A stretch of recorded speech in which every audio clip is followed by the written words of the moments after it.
ಒಂದು ಜಿಂಕೆಗೆ 3 ಜೀವ ತೆಗೆದ್ರ ಅರಣ್ಯ ಅಧಿಕಾರಿಗಳು. ಮ್ಯಾಜಿಸ್ಟ್ರೇಟ್ ಎಂಕ್ವೈರಿ ಆರ್ಡರ್ ಕೂಡ ನಾವು ಮಾಡಿದ್ದೀವಿ. ಶೂಟ್ ಮಾಡಿದ್ರಲ್ಲ ಅದು ತಪ್ಪು. ತಪ್ಪೇ ಮಾಡಿಲ್ಲ ಅಂದ ಮೇಲೆ ಪರಿಹಾರ ಕೊಟ್ಟಿದ್ದೇಕೆ ಸರ್ಕಾರ?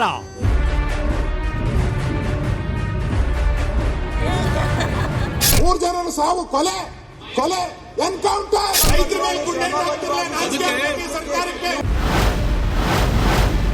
ಸಾಮೂಹಿಕ ಹತ್ಯೆ ಎಂದ ಸಿಎಂ ವಿಜಯ್. ಕಾವೇರಿ ಕೊಳದ ರಕ್ತ ಸಿಕ್ತ ಇತಿಹಾಸ ಏನು?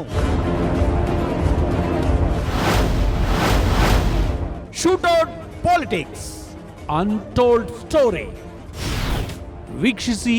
ಗ್ಯಾರಂಟಿ ಸ್ಪೆಷಲ್ ರಾತ್ರಿ 9:30ಕ್ಕೆ.